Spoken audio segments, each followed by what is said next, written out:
4 दोस्त राघव, समीर, निखिल और आयुष लंबे समय बाद शहर की भीड़भाड़ से दूर जंगल में कैंपिंग पर जाने का प्लान बनाते हैं। वो सब कॉलेज के पुराने साथी थे और सोच रहे थे कि पुराने दिनों की याद ताजा करेंगे।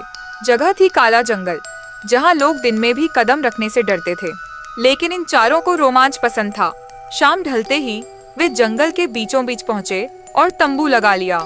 माहौल अजीब था, न कोई जानवरों की आवाज, न हवा की सरसराहट, बस गहरी खामोशी।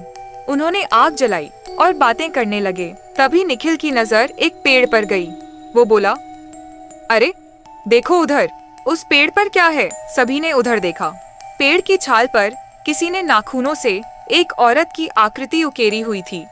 लंबे बाल, बिना चेहरा और नीचे लिखा था, मेरा जंगल, मेरा बदला। समीर ने मजाक में कहा, किसी ने डराने के लिए बनाया होगा।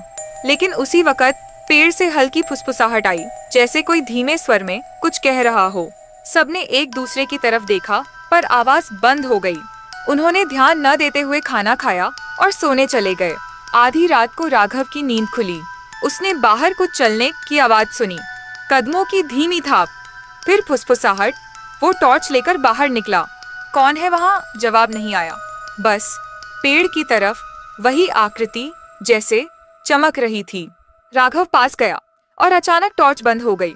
एक चीख गूंजी और फिर सन्नाटा। सुबह बाकी तीनों ने देखा, राघव गायब था, सिर्फ उसकी टॉर्च जमीन पर पड़ी थी। आयुष बोला, वो हमें डराने गया होगा। लेकिन दोपहर तक निखिल भी गायब हो गया।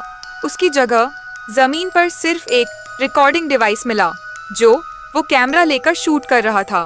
समीर ने डरते हुए प्ले बटन दबाया।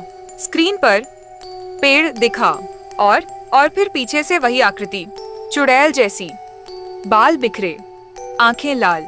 निखिल पीछे मुड़ा और कैमरा गिर गया। वीडियो में उसकी चीख गूंजी और रिकॉर्डिंग बंद हो गई।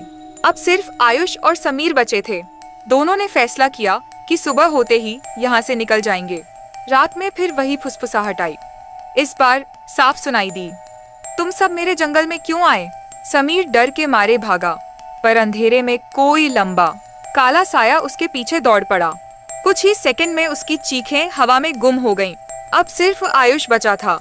उसने कांपते हुए रिकॉर्डिंग डिवाइस उठाया। स्क्रीन पर फिर वही पेड़, वही आकृति और पीछे से वही आवाज, अब तुम। अचानक कैमरा खुद चालू हो गया। स्क्रीन पर चुड़ैल उसके पीछे खड़ी थी। चेहरा सड़ा हुआ, आंखें जलती हुई और मुंह से खून टपक रहा था। आयुष कुछ बोल पाता उससे पहले रिकॉर्डिंग हिलने लगी और फिर अचानक काली हो गई।